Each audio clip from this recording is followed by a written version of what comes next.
Hey guys, hacking's a problem, but this is the one that I think really ended Yang's campaign in the fourth debate, and he doubled down by saying to Putin and Russia. Of course. We have to look at the chain of events. How did we get here? The fact is, we're falling apart at home, so we voted in Donald Trump, and he's now led us down this dangerous path with erratic and unreliable foreign policy. We have to let Russia know, look, we get it. We've tampered with other elections, you've tampered with our elections, and now it has to stop. And if it does not stop, we will take this as an act of hostility against the American people. I believe most Americans would support me on this. he doubled down by saying it again in the fifth debate, which I'm astounded that he did that. The 2020 election, what would you say in your first call with Russian President Vladimir Putin?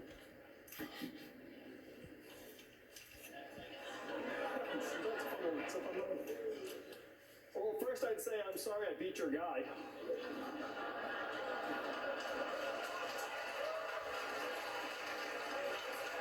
We're not sorry. Not sorry. And second, I would say the days of meddling in American elections are over, and we will take any undermining of our democratic processes as an act of hostility and aggression. The American people would back me on this. We know that they've found an underbelly and they've been clawing at it, and it's made it so that we can't even trust our own democracy.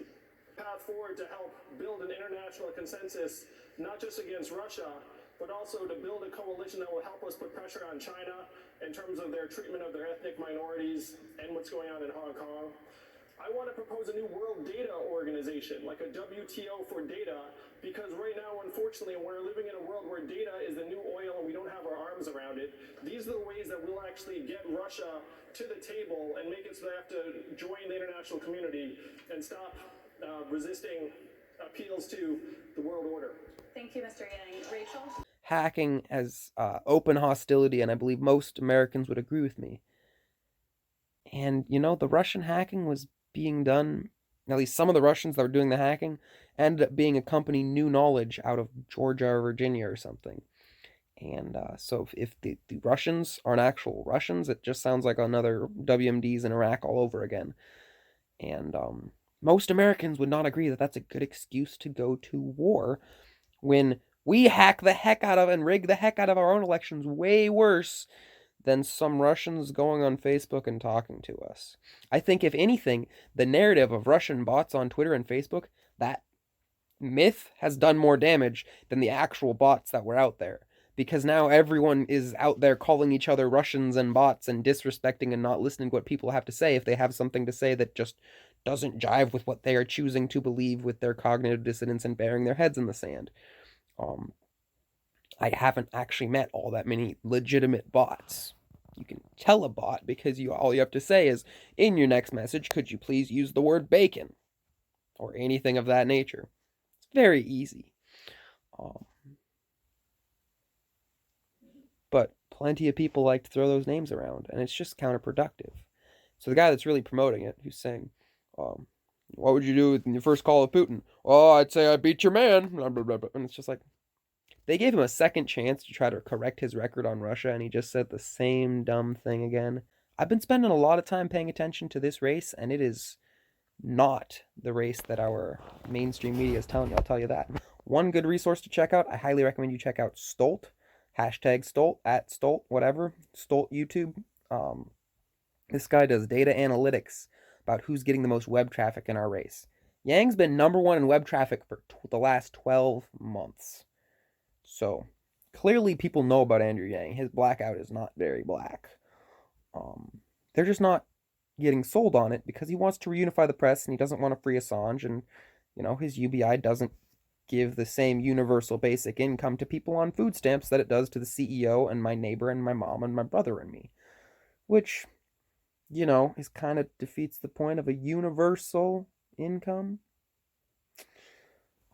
Tulsi's UBI is better. Just saying. But the fact that Yang is number one in web traffic since day one and still isn't able to get 4% in a few polls says that they're not selling the reunify the press message very well. But the very interesting thing about that Stolt video was, after the fourth debate, Yang has hit a huge nosedive, and I think it's two things. Tulsi picked up UBI, Yang admitted he would go to war with Russia, and also got hit on a few other key points from some of the other candidates. In terms of updating how we look at monopolistic practices and setting, as Congressman O'Rourke said, rules for the road that match the challenges that we face today. And whether that's Amazon that is leveraging its size, I think, to help put small businesses out of business, and then at the same time shortchanging a lot of its workers, not paying them as they should, not giving them the benefits they should, or it's a number of other companies, big tech companies. We need to take a stronger stance when it comes to cracking down on monopolistic trade practices, and that's what I would do as president. Thank you, That's Mr. the way we Secretary. can fight back. The best way we can fight back against big tech companies is to say our data is our property. Right now, our data is worth more than oil. How many of you remember getting your data check in the mail? It got lost. It went to Facebook, Amazon, Google. If we say this is our property and we share in the gains, that's the best way we can balance the scales against the big tech companies. There's a bigger issue here. Turning to women's reproductive rights. Will lift nearly 5 million families out of poverty, and it will sure loosen up the budget for a whole lot more. It also has a provision for your wife, for those who stay home to do caregiving for children or for seniors, and creates an opportunity for them to get credit on their Social Security. So after a lifetime of hard work, people are entitled to retire with dignity. Thank you, Senator I Warren. see this as an important question about I want to understand the data on this. Senator, And thank I you want to very make sure much. we're responding to make this work. Your time is up. I want to give Congresswoman Gabbard a chance to respond. Thank you. Really what this is about is getting to the heart of the fear that is well-founded. As people look to this automation revolution, they look to uncertainty. They don't know how this is going to affect their jobs and their everyday lives. And I agree with my friend Andrew Yang. I think universal basic income is a good idea to help provide that security so that people can have the freedom to make the kinds of choices that they want to see. I think universal basic income is a good idea. I think universal basic income is a good idea. I think universal basic income is a good idea. Provide that security so that people can have the freedom to make the kinds of choices that they want to see. I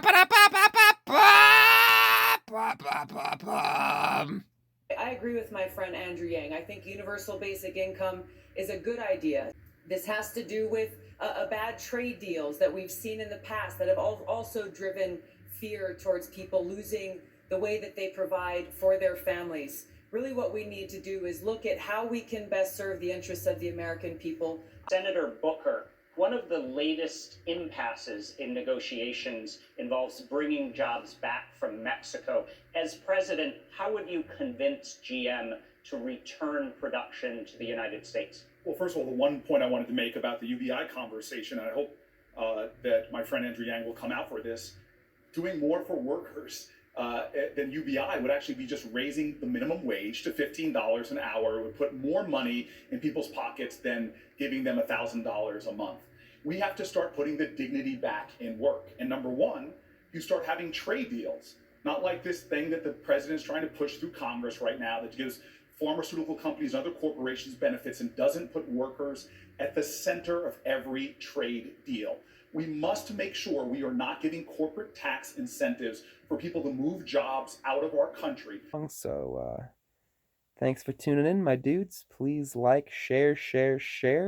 Make some comments, get this conversation going, and subscribe. I'll see you later. Thanks for tuning in. I love y'all, dudes. Don't let them skeptical skexies steal your essence. And if you're wondering why I say that, go watch Dark Crystal. It is a great CG animation with puppets that is just way too cool and has a lot of great metaphors for things that we're actually dealing with in our world and some cool metaphysics. I mean, realistically, it's something I'm probably going to use to educate my kids someday, if I have kids. Anyway, I'm going to go to sleep now on all of this knot hair that I have. Dudes, it's so weird. It's so weird. It's hair, but, like, different. And it's going to, like, grow and fall out and just, like, behave like normal hair again. All right. Rip. Later, Gators.